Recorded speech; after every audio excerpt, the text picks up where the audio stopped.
എല്ലാവർക്കും നമസ്കാരം. കുറച്ച് വ്യത്യസ്തമായിട്ടുള്ള ഒരു വിഷയമാണ് ഇസ്ലാമുമായി മാത്രം ബന്ധപ്പെട്ട് കിടക്കുന്നതും ഇസ്ലാം മത വിമർശനവുമായി ബന്ധപ്പെട്ട് ഇരിക്കുന്നതുമായിട്ടുള്ളൊരു വിഷയം. ഇസ്ലാം മതവുമായി ബന്ധപ്പെട്ട് അല്ലെങ്കിൽ ഇസ്ലാമിനെക്കുറിച്ച് അറിയാവുന്ന ആളുകൾക്ക്, ഇസ്ലാം മതത്തിൽ വിശ്വസിക്കുന്ന ആളുകൾക്ക് ഏറ്റവും സുപരിചിതമായിട്ടുള്ളൊരു പേരാണ് ബദർ. ബദർ എന്ന് കേൾക്കാത്ത ആളുകൾ ഇസ്ലാമിനെക്കുറിച്ച് കേട്ടിരിക്കാൻ സാധ്യതയില്ല എന്നാണ് ഞാൻ മനസ്സിലാക്കുന്നത്. കാരണം ഇസ്ലാമിൻ്റെ ചരിത്രത്തിൽ അല്ലെങ്കിൽ ഇസ്ലാം എന്ന് പറയുന്ന ഒരു മതം ഇന്ന് ലോകത്ത് നിലനിൽക്കുന്നതിന് തന്നെ കാരണമായിട്ടുള്ള ഒരു സംഭവമാണ് ബദർ. അത് മതവിശ്വാസികളും അംഗീകരിക്കുന്ന കാര്യമാണ്. ബദർ കിസ എന്ന് ഞാൻ പറയുമ്പോൾ ബദർ കഥ എന്ന് തന്നെയാണ് അർത്ഥം, ബദറിൻ്റെ ചരിത്രം. ഈ ബദറിനെ കുറിച്ച് ഇസ്ലാമിക ലോകത്തും അല്ലാതെയും പ്രചാരത്തിലിരിക്കുന്ന ഒരു കഥയുണ്ട്, ഒരു വേർഷനുണ്ട്. ബദർ എന്ന് പറയുന്നത് പ്രതിരോധത്തിൻ്റെ ഒരു പ്രതീകമായിട്ടാണ് ഉയർത്തി കാണിക്കപ്പെടുന്നത്. നമ്മുടെ നാട്ടിൽ ഇടക്കാലത്ത് രൂപം കണ്ട് ശക്തി പ്രാപിച്ച് വലിയ അക്രമ പ്രവർത്തനങ്ങൾക്കൊക്കെ നേതൃത്വം നൽകിയ ഒരു സംഘടനയുടെ ടാഗ് ലൈൻ നിങ്ങൾക്ക് ഓർമ്മയുണ്ടാവും: പ്രതിരോധം അപരാധമല്ല. ആ പ്രതിരോധത്തിൽ അവരുദ്ദേശിക്കുന്ന കഥ അല്ലെങ്കിൽ സംഭവം ബദറായിരുന്നു. ബദർ എന്നതൊരു പ്രതിരോധമായും അടിച്ചമർത്തപ്പെടുന്നവൻ്റെ ഉയർത്തെഴുന്നേൽപ്പായും നീതിക്ക് വേണ്ടിയുള്ള പോരാട്ടമായും ഒക്കെയാണ് വിലയിരുത്തപ്പെട്ടിട്ടുള്ളത്. അതുകൊണ്ട് ബദർ എന്ന് പറയുന്ന കഥയെ ഞാൻ കെട്ടുകഥകളും കേട്ട് അറിവുകളും മാറ്റിവെച്ച് ഇസ്ലാമിക ലോകത്ത് പ്രചാരത്തിലുള്ള 2 പുസ്തകങ്ങളെ അധികരിച്ച് മാത്രം ബദർ, നമ്മൾ കേട്ട കഥയും ബദർ എന്ന സംഭവവും തമ്മിലുള്ള വ്യത്യാസം ഒന്ന് അനലൈസ് ചെയ്യാം എന്നാണ് ഉദ്ദേശിക്കുന്നത്. ഞാൻ നേരത്തെ പറഞ്ഞതുപോലെ ഇസ്ലാമികമായി വിശ്വാസികളെ സംബന്ധിച്ച് ബദർ എന്ന് പറയുന്ന ഒരു ആവേശമാണ്. എല്ലാ പ്രതിസന്ധികളെയും അതിജയിക്കാൻ, ശക്തിയൊന്നുമില്ലാത്ത കാലത്ത് അതിശക്തരോട് ഏറ്റുമുട്ടാൻ അവരെ പ്രചോദിപ്പിക്കുന്ന, മരണം വരിക്കും വരെയും പോരാടാം എന്ന, ഒന്നുകിൽ വിജയം അല്ലെങ്കിൽ മരണം എന്ന ഇവിടെയുണ്ടായിരുന്ന പോപ്പുലർ ഫ്രണ്ടിൻ്റെയും NDFൻ്റെയും ഒക്കെ പ്രചോദനം ബദറാണ്. അപ്പോൾ ആ ബദറിനെ കുറിച്ചും പിന്നെ നമ്മുടെ സാധാരണ നാട്ടുകാരായിട്ടുള്ള ആളുകൾ, സാധാരണ വിശ്വാസികളെ സംബന്ധിച്ച് അവരൊന്ന് കാല് തെന്നി വീഴുമ്പോഴോ അല്ലെങ്കിൽ അവർക്കൊരു ബുദ്ധിമുട്ടുണ്ടാകുമ്പോഴോ ദൈവമേ, അള്ളാഹുവേ എന്ന് വിളിക്കുന്നത് പോലെ മലബാർ ഏരിയയിലൊക്കെ സാധാരണയായിട്ട് വിളിക്കുന്നതാണ് ബദരീങ്ങളെ എന്നുള്ള പേര്. ബദരീങ്ങൾ എന്ന് പറയുന്നത് ബദർ എന്ന് പറയുന്ന ഈ ഒരു സംഭവത്തിൽ പങ്കെടുത്ത ആളുകളെ സൂചിപ്പിക്കുന്ന പേരാണ്. ബദറിൽ പങ്കെടുത്ത യോദ്ധാക്കൾ എന്ന് അവർ പറയും. അവരാരാണ്, എന്താണ് എന്നൊക്കെ നമുക്ക് പറയാം. അപ്പം എന്താണ് നമ്മൾ കേട്ട കഥ? ബദറിനെ കുറിച്ച് കേട്ട കഥ, മുഹമ്മദ് എന്ന് പറയുന്ന ഒരു വ്യക്തി ദൈവത്തിൻ്റെ പ്രവാചകനായി മക്കയിൽ വരികയും അല്ലെങ്കിൽ മക്കയിൽ പ്രവാചകത്വം അവകാശപ്പെട്ടുകൊണ്ട് വരികയും ഏകദൈവ വിശ്വാസം എന്ന തൗഹീദിലേക്ക് ആളുകളെ ക്ഷണിക്കുകയും, അവരുടെ ഭാഷയിൽ പറഞ്ഞാൽ അന്ധവിശ്വാസങ്ങളിൽ നിന്നും അനാചാരങ്ങളിൽ നിന്നും യഥാർത്ഥ ദൈവവിശ്വാസത്തിലേക്ക് ക്ഷണിച്ചു എന്ന ഒറ്റ കാരണം കൊണ്ട് മുഹമ്മദ് മക്കയിൽ നിരന്തരമായ പീഡനങ്ങൾക്ക് വിധേയമായി എന്നതാണ് കഥ.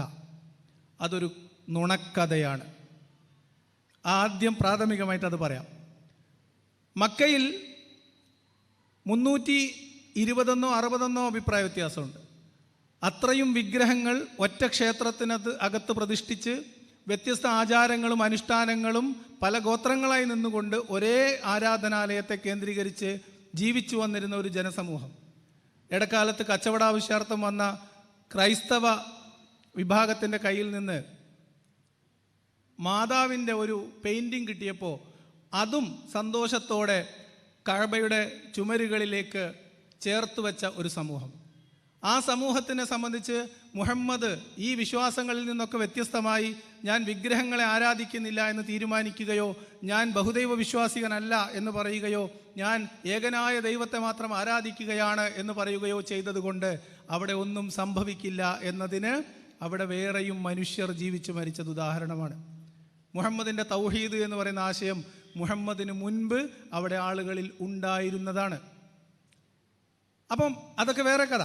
എന്തായാലും അത്തരം ഒരു പ്രതിരോധം. ഇനി ഈ ദൈവത്തെയും വിഗ്രഹത്തെയും ഒക്കെ നിരാകരിച്ചും അവരെയൊക്കെ അവഹേളിച്ചും മുഹമ്മദ് മക്കയിൽ ജീവിച്ചത് 13 വർഷമാണ്. ഒരു ജനതയുടെ കൂടെ ജീവിച്ച് അവരുടെ ആരാധനാലയത്തെയും അവരുടെ വിഗ്രഹത്തെയും അവരുടെ ദൈവവിശ്വാസത്തെയും ആചാരങ്ങളെയും അനുഷ്ഠാനങ്ങളെയും പ്രാർത്ഥനകളെയും ഒക്കെ നിരാകരിച്ചും അതിനാക്ഷേപിച്ചും അധിക്ഷേപിച്ചും 13 കൊല്ലം ആ കാലഘട്ടത്തിൽ പരിഷ്കൃതരായ ജനാധിപത്യ സംസ്കാരവും ഭരണഘടനയും നിയമവുമുള്ള നാട്ടിലല്ല, ഗോത്ര നിയമം നിലനിൽക്കുന്ന നാട്ടിൽ ആ ഗോത്രങ്ങളുടെ മുഴുവൻ വിശ്വാസങ്ങളെയും വെല്ലുവിളിച്ച് മുഹമ്മദ് 13 കൊല്ലം ജീവിച്ചു എങ്കിൽ അതെന്തിൻ്റെ തെളിവാണ്? മുഹമ്മദിനെ ആക്രമിച്ചിരുന്ന ഒരു അക്രമി സംഘത്തിൻ്റെ തെളിവാണോ, അതോ സഹിഷ്ണുതയുടെ വക്താക്കളായിട്ട് വിശ്വാസ സ്വാതന്ത്ര്യത്തെ അനുവദിച്ചു കൊടുത്ത ഒരു ഗോത്രകാല മനുഷ്യരുടെ തെളിവാണോ? അത് വിശ്വാസികൾക്ക് വിടുകയാണ്. എന്തായാലും കഥ നീണ്ടുപോകുന്നത് മുഹമ്മദിനെയും മുഹമ്മദിനോട് ആകൃഷ്ടരായി വന്ന ആളുകളെയും അവിടെ നിരന്തരമായി ഉപദ്രവിച്ചു, ഭീഷണിപ്പെടുത്തി, മർദ്ദിച്ചു. അതിൻ്റെ അടിസ്ഥാനത്തിൽ അവിടെ ജീവിതം സാധ്യമല്ലാത്ത ഒരവസ്ഥ വന്നു. അതുകൊണ്ട് മുഹമ്മദും സംഘവും മക്ക വിട്ട് മദീനയിലേക്ക് പ്രാണരക്ഷാർത്ഥം ഓടിപ്പോയി എന്നാണ് വിശ്വാസികൾ കേട്ട് പരിചയിച്ചിട്ടുള്ള കഥ. എന്നാൽ ഇത് കേൾക്കുന്ന വിശ്വാസികൾ ആലോചിക്കുക, മുഹമ്മദ് പ്രാണരക്ഷാർത്ഥം ഓടിപ്പോയതല്ല മദീനയിലേക്ക്. മക്കയിൽ മുഹമ്മദിൻ്റെ ആശ്രയമായിരുന്ന, മുഹമ്മദിൻ്റെ ശക്തിയായിരുന്ന ഖദീജയുടെ മരണവും ഈ അവിശ്വാസവും ഈ പ്രകോപനവും ഒക്കെ ഉണ്ടാകുമ്പോഴും മുഹമ്മദിനെ സംരക്ഷിച്ചു പിടിച്ച പിതൃവ്യനായ അബൂ ത്വാലിബിൻ്റെ മരണവും ഏകദേശം ഒരേ വർഷത്തിൽ സംഭവിക്കുന്നു. 13 വർഷം പ്രബോധനം നടത്തിയിട്ടും മക്കയിൽ കാര്യമായ സ്വാധീനമുണ്ടാക്കാൻ മുഹമ്മദിന് കഴിയുന്നില്ല. ആ ഘട്ടത്തിൽ മദീനയിൽ ഇദ്ദേഹത്തിൻ്റെ ആശയപ്രചാരണത്തിനും ഇദ്ദേഹത്തിൻ്റെ ലക്ഷ്യപൂർത്തീകരണത്തിനുള്ള ഒരു സജ്ജീകരണം ഒരുക്കുന്നതിനും മക്ക അതിൻ്റെ അധികാരം പിടിച്ചടക്കുക എന്ന അദ്ദേഹത്തിൻ്റെ ലക്ഷ്യത്തിന് വേണ്ടിയിട്ടുള്ള മുന്നൊരുക്കങ്ങൾ നടത്തുന്നതിന് അദ്ദേഹം പുതിയ സങ്കേതം തേടുന്നതിൻ്റെ ഭാഗമായിട്ടാണ് അദ്ദേഹം മദീനയിലേക്ക് പോകുന്നത്. വിശ്വാസികൾ ഉസ്താദുമാരോട് ചോദിക്കുക, എന്താണ് ഉസ്താദെ അഖബ ഉടമ്പടി? മക്കയിൽ നിന്ന് മദീനയിലേക്ക് പലായനം ചെയ്യാൻ വേണ്ടി മുഹമ്മദ് തീരുമാനിക്കുമ്പോൾ മദീനയിൽ നിന്ന് മുഹമ്മദിൻ്റെ ആശയത്തിൽ ആകൃഷ്ടരായി വന്ന ഏതാനും ആളുകളുമായിട്ട് മുഹമ്മദ് ഒരു ഉടമ്പടിയിലേക്ക് എത്താൻ ശ്രമിക്കുന്നതും അവരുൾപ്പെടുന്ന ഗോത്രത്തെ കൊണ്ട് മുഹമ്മദിനെ സ്വീകരിക്കാവുന്ന ഒരു പൊതുധാരണ ഉണ്ടാക്കുന്നതും അതിൻ്റെ ഭാഗമായി മുഹമ്മദ് മദീനയിലേക്ക് പലായനം ചെയ്യുന്നതിൻ്റെ ഭാഗമായി 2 തുടർ വർഷങ്ങളിൽ 2 പ്രത്യേക ഉടമ്പടികൾ അടിസ്ഥാനപ്പെടുത്തി മുഹമ്മദ് പ്ലാൻ ചെയ്ത് അദ്ദേഹം അങ്ങോട്ട് റീലൊക്കേറ്റ് ചെയ്യുന്നതാണ്. പ്രാണരക്ഷാർത്ഥം ഓടിപ്പോയതും ഒരു പിടി മണ്ണ് വാരി യാസീനോദി കണ്ണിലെറിഞ്ഞു, ആളുകളുടെ കാഴ്ച ദൈവം മറച്ചു എന്നൊക്കെ കഥയുണ്ട്. അങ്ങനെ ഒരു സംഭവം നടന്നതായിട്ടും പറയപ്പെടുന്നുണ്ട്. പക്ഷേ മക്കയിലെ മുശ്രിക്കുകൾ മുഹമ്മദിനെ 13 കൊല്ലത്തിന് ശേഷമോ അതിനു മുൻപോ സംഘടിതമായി മുഹമ്മദിനെ വകവരുത്തണം എന്ന തീരുമാനമെടുത്തതിന് ചരിത്രത്തിൽ തെളിവില്ല. അപ്പോൾ എന്തായാലും അതാണ് കഥ. പലായനം എന്ന് പറയുന്നത് മുഹമ്മദിൻ്റെ ആവശ്യമായിരുന്നു, മക്കക്കാരുടെ ആവശ്യമല്ല. എന്ന് മാത്രവുമല്ല, മുഹമ്മദ് ഈ ഒളിച്ച് പോകുന്നത് പോലും മുഹമ്മദും മുഹമ്മദിൻ്റെ കൂടെ ഉണ്ടായിരുന്ന സംഘവും ഗോത്രം വിട്ട് മറ്റൊരു പ്രദേശത്തേക്ക് നാട് വിട്ട് ഓടിപ്പോകുന്നതിനെ തടയാനാണ് മക്ക ഖുറൈശികൾ ശ്രമിച്ചു കൊണ്ടിരുന്നത് എന്ന് ഇസ്ലാമിക ചരിത്ര ഗ്രന്ഥം വായിച്ചാൽ നമുക്ക് മനസ്സിലാവും. ഒരു ഗോത്രം വിട്ട് നമ്മളുടെ ആളുകൾ നമ്മളെ വിട്ട് ഓടിപ്പോകുന്നത് തടയാനാണ് അവർ ശ്രമിച്ചത്. അപ്പം അവരെ കണ്ണുവെട്ടിച്ച് ഓടിപ്പോകാനായിരിക്കാം ഒരു പക്ഷേ മുഹമ്മദ് പൂഴിമണ്ണ് വാരി കണ്ണിലെറിഞ്ഞിട്ടുണ്ടാവുക എന്നാണ് ഞാൻ മനസ്സിലാക്കുന്നത്. ചരിത്രം വായിക്കുമ്പോൾ നമുക്ക് അങ്ങനെ മനസ്സിലാവും. അപ്പം അങ്ങനെ പലായനം ചെയ്ത മുഹമ്മദിനെ പിന്തുടർന്ന് മദീനയിലും ജീവിക്കാൻ സമ്മതിക്കൂല, കൊലപ്പെടുത്തും എന്ന് തീരുമാനിച്ച് ഒരുങ്ങി ഇറങ്ങി. നിങ്ങൾ പലരും കേട്ടിട്ടുണ്ടാവും, പുറപ്പെട്ട ബുജാഹിലുടൻ കിബിർ പെങ്കി എളുന്ത് ലിബാസ് ചമൈന്ത് എന്ന് പറഞ്ഞിട്ട് മോയിൻകുട്ടി വൈദ്യരുടെ ഒരു പാട്ടുണ്ട്. അത് ബദറിലേക്ക് മുഹമ്മദിനെ വകവരുത്താൻ വേണ്ടി ബദറിലേക്ക് പടപ്പുറപ്പാട് നടത്തുന്ന പടത്തലവനായ അബൂജഹൽ എന്നിവർ വിളിക്കുന്ന ഒരു വ്യക്തിയുടെ പടപ്പുറപ്പാടാണ്. അദ്ദേഹം യുദ്ധക്കച്ച കെട്ടുന്നതും അദ്ദേഹം മോതിരമണിയുന്നതും അദ്ദേഹം വാളും പരിചയമൊക്കെ ഒരുക്കുന്നതും ഇതാണ് കഥ. അപ്പോൾ മുഹമ്മദിനെ വകവരുത്താൻ വേണ്ടി 1000-ഓളം പേരടങ്ങുന്ന സർവ്വസന്നാഹങ്ങളോടും കൂടി ഒരു മഹാസൈന്യം സജ്ജമായി മദീനയിൽ ജീവരക്ഷാർത്ഥം ഓടിപ്പോയ മുഹമ്മദിനെ പിന്തുടർന്ന് വകവരുത്താൻ വേണ്ടി പുറപ്പെട്ടു പോകുന്നു എന്നും അവരെ പ്രതിരോധിക്കാൻ, ആ വാക്ക് ശ്രദ്ധിച്ച് കേൾക്കണം, അവരെ പ്രതിരോധിക്കാൻ, ആ ആക്രമി സംഘത്തെ പ്രതിരോധിക്കാൻ അള്ളാഹുവിൻ്റെ അനുമതി ലഭിച്ചു എന്നും അതിൻ്റെ അടിസ്ഥാനത്തിൽ അവർ ആയുധമെടുത്തു എന്നും, അങ്ങനെ ഈ പ്രതിരോധിക്കാൻ വേണ്ടി ആയുധബലവും ആൾബലവും ഇല്ലാതെ 313 പേരടങ്ങുന്ന അവരെയാണ് നമ്മൾ ബദരീങ്ങൾ എന്ന് വിളിക്കുന്നത്. ഈ ബദരീങ്ങൾ ഈ വലിയ സംഘത്തെ ചെറുത്തു ദൈവത്തിൻ്റെ സഹായത്തോടെ തോൽപ്പിച്ചു എന്നും അതുവഴി ഇസ്ലാമിൻ്റെ ഇസ്സത്ത്, അതായത് അഭിമാനം ഉയർന്നു എന്നും അത് ഇസ്ലാമിക ചരിത്രത്തിലൊരു വഴിത്തിരിവായി എന്നുമാണ് വിശ്വാസികൾ നാളിതുവരെ കേട്ട കഥ. എന്നാൽ എന്താണ് ബദറിലെ യഥാർത്ഥ സംഭവം? ബദറിലെ യഥാർത്ഥ സംഭവം, മക്കയിൽ നിന്ന് പദ്ധതി ഒരുക്കി മദീനയിലേക്ക് 2 വർഷത്തെ തുടർ ചർച്ചകളുടെ ഭാഗമായി മുഹമ്മദ് പോവുകയും അവിടെ ചെന്ന ആദ്യ വർഷം മുതൽ തന്നെ മുഹമ്മദ് ആയുധ സജ്ജീകരണങ്ങളും ആൾബലവും സംഘടിപ്പിക്കുകയും യുദ്ധത്തിനും കൊള്ളയ്ക്കും തയ്യാറാവുന്ന ഒരു അക്രമി സംഘത്തെ ഒരുക്കുകയുമായിരുന്നു ചെയ്തത്. ഹിജ്റ 1-ാം വർഷം മുതൽ മുഹമ്മദും സംഘവും നിരവധിയായ മനുഷ്യരെ, ചെറിയ ചെറിയ സംഘങ്ങളായും ഒറ്റയ്ക്കായും പോകുന്ന മനുഷ്യരെ അവരുടെ കയ്യിലുള്ള സമ്പത്ത് കൊള്ളയടിക്കുക എന്ന ലക്ഷ്യത്തോടുകൂടി നിയോഗിച്ചതിൻ്റെ തെളിവുകൾ നമുക്ക് പുസ്തകങ്ങളിൽ കിട്ടും. ഉസ്താദുമാർ വയൽ പറയുമ്പോൾ കിട്ടൂല. അതിൻ്റെ ഭാഗമായി മക്കയിൽ നിന്ന് മുഹമ്മദിന് സുപരിചിതമായ യാത്രാ വഴികളിലൂടെ, കച്ചവട സംഘത്തിൻ്റെ യാത്രാ വഴികളിലൂടെ കച്ചവടാവശ്യാർത്ഥം പോകുന്ന മക്കക്കാരുടെ സമ്പത്ത് കൊള്ളയടിക്കാൻ വേണ്ടി 20 പേരടങ്ങുന്ന അല്ലെങ്കിൽ 30-ൽ താഴെ വരുന്ന ആളുകളടങ്ങുന്ന ഒരു സംഘത്തെ കൊള്ള ചെയ്ത് അവരുടെ സമ്പത്ത് കൈക്കലാക്കാൻ വേണ്ടി മുഹമ്മദും സംഘവും അണിയിച്ചൊരുക്കിയ 313 പേരാണ് ബദരീങ്ങൾ. എന്ന് പറഞ്ഞാൽ അതൊരു കൊള്ള സംഘമാണ്. നിങ്ങൾ പറയുന്ന പ്രതിരോധത്തിൻ്റെ കഥ ഗ്രന്ഥങ്ങളിലെവിടെയും ഇല്ല.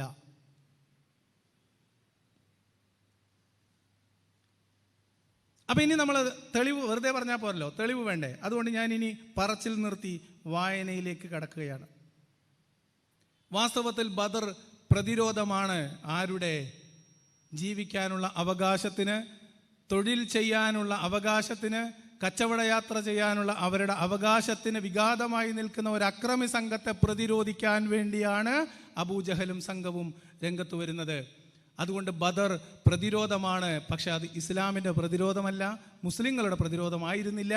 അത് ഖുറൈശികളുടെ ജീവിക്കാനുള്ള അവകാശത്തിന് വേണ്ടിയുള്ള പ്രതിരോധമായിരുന്നു എന്ന് മനസ്സിലാക്കണം.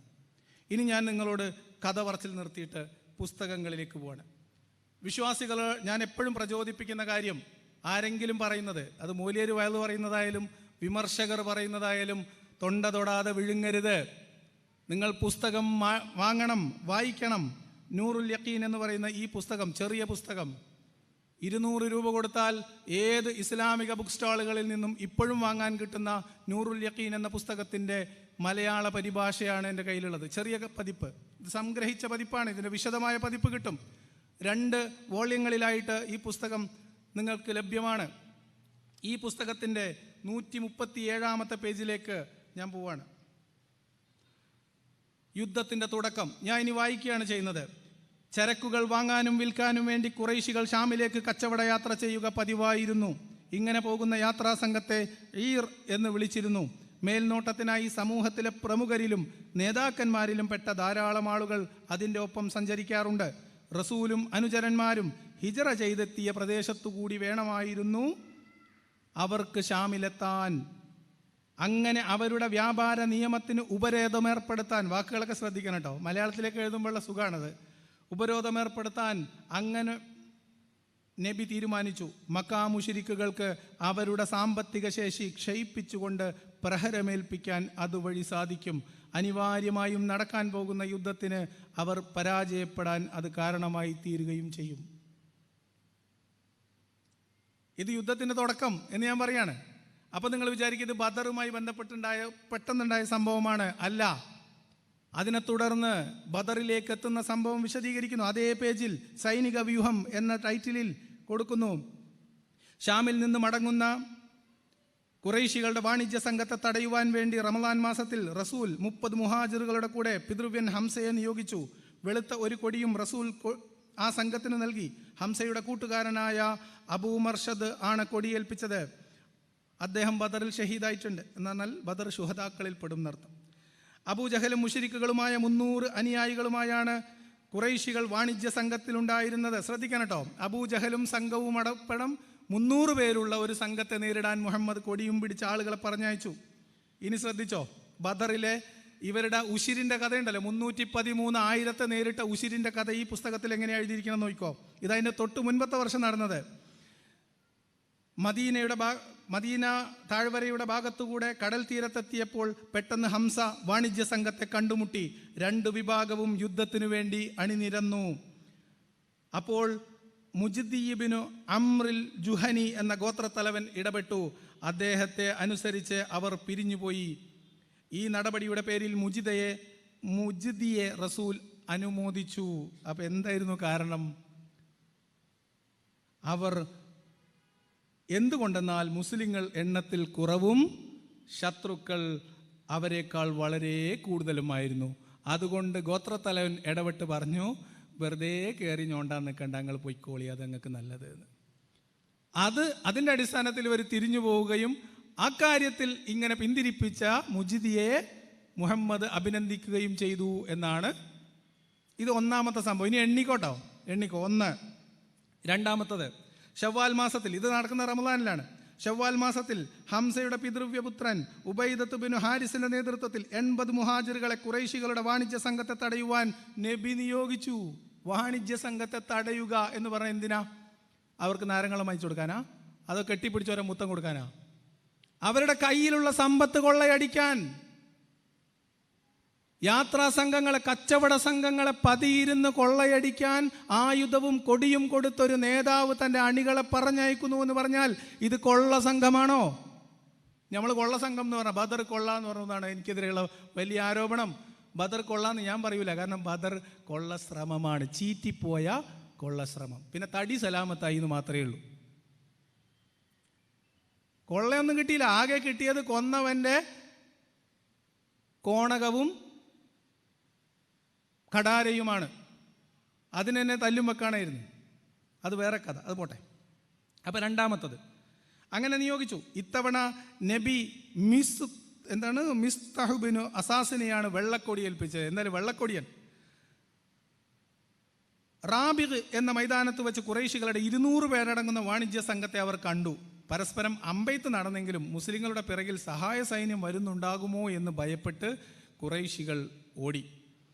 മുസ്ലിം സൈന്യം അവരെ പിന്തുടരുകയുണ്ടായില്ല, കാരണം 200 പേരുണ്ടേ, എന്തിനാ വെറുതെ. അപ്പം അങ്ങനെ അവിടെയും യുദ്ധമൊന്നും നടന്നില്ല. അവർ തിരിച്ചു വന്നു. ശ്രമം 2. ഹിജ്റ 2-ാം വർഷം. ഇത് ആദ്യത്തെ വർഷം നടന്നതാണേ. 2-ാം വർഷം വദ്ദാൻ പടയൊരുക്കം. ഖുറൈശികളുടെ വാണിജ്യ സംഘത്തെ നേരിടാൻ ഇതന്നെ പരിപാടി. പോകുന്നു, നടക്കുന്നില്ല, തിരിച്ചു വരുന്നു. അടുത്ത സംഘം പ്രിപ്പയർ ചെയ്യുന്നു, പോകുന്നു. ഖുറൈശികളുടെ വാണിജ്യ സംഘത്തെ നേരിടാൻ വേണ്ടി ഹിജ്റ 2-ാം വർഷത്തിൽ നിന്ന് 12 ദിവസം പിന്നിട്ട ശേഷം സഅദ് ബിൻ ഉബാദയെ മദീനയിൽ തൻ്റെ പ്രതിനിധിയായി നിശ്ചയിച്ച് റസൂൽ നേരിട്ടിറങ്ങി. 2 തവണ ആൾക്കാരെ പറഞ്ഞൊന്നും സലാമത്തായില്ല. അതുകൊണ്ട് മുഹമ്മദ് നബി എന്ത് ചെയ്തു? ഇവന്മാരൊന്നും പറഞ്ഞയച്ചിട്ട് കാര്യമില്ല, ഇജ് തൽക്കാലം മദീന നോക്കിക്കൂടും, ഞാൻ ഇപ്പോൾ വരാമെന്ന് പറഞ്ഞിട്ട് കൊള്ള സംഘത്തെ നയിച്ചുകൊണ്ട് മുഹമ്മദ് പുറപ്പെട്ടു പോയി. കൊടി വഹിച്ചിരുന്നത് പിതൃവ്യൻ ഹംസയാണ്. ഈ ഹംസയാണ് മുഹമ്മദിന് ചീത്തപ്പേരുണ്ടാക്കുന്ന കഥാപാത്രം. അത് വേറെ കഥ, നമ്മൾ പിന്നെ പറയാം. അങ്ങനെ വദ്ദാൻ എന്ന സ്ഥലത്ത് എത്തി. സംഘം നേരത്തെ കടന്നു പോയത് കൊണ്ട് കൊള്ളയടിക്കാൻ പോകുന്ന ആളുകൾ ഇവർ ചെല്ലുമ്പോഴത്തേക്ക് കച്ചവട സംഘം കടന്നു പോയത് കൊണ്ട് എഴുതി പോയിണ്ടാവും, അവിടെ വെച്ച് ഒരു യുദ്ധത്തെ നേരിടേണ്ടി വന്നില്ല. എന്താ യുദ്ധം? ഇതൊക്കെ യുദ്ധം. അങ്ങനെ അവർ തിരിച്ചു വന്നു.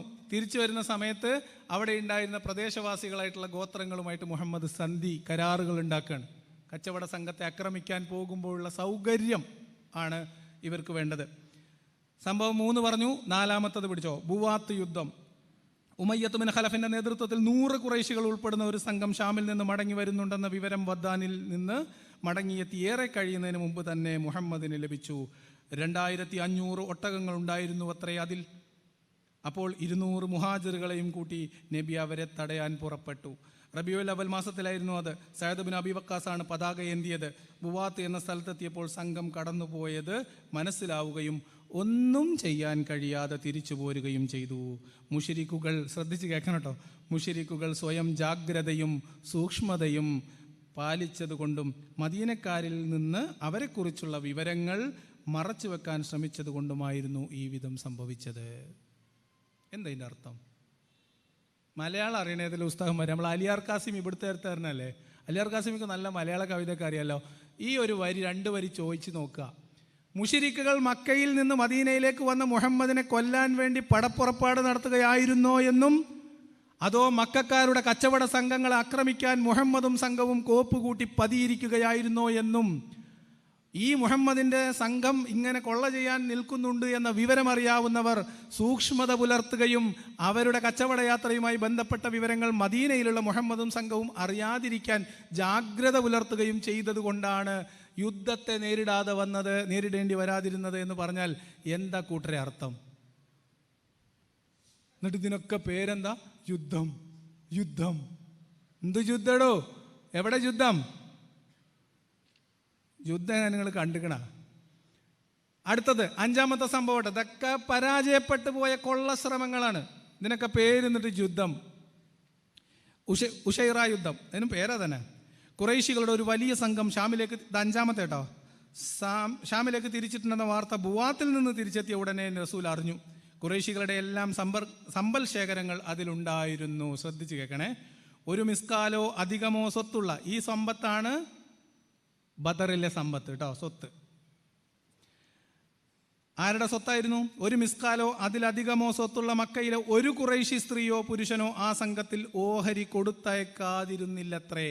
എന്ന് പറഞ്ഞാൽ മക്കയിലുണ്ടായിരുന്ന മുഴുവൻ പുരുഷന്റെയും സ്ത്രീയുടെയും സമ്പത്ത് ഉൾപ്പെടുന്ന ഒരു വലിയ സമ്പത്തുമായിട്ട് കച്ചവട സംഘത്തിന് ഖുറൈശികൾ പോകുന്ന വിവരം മുഹമ്മദിന് ലഭിച്ചു.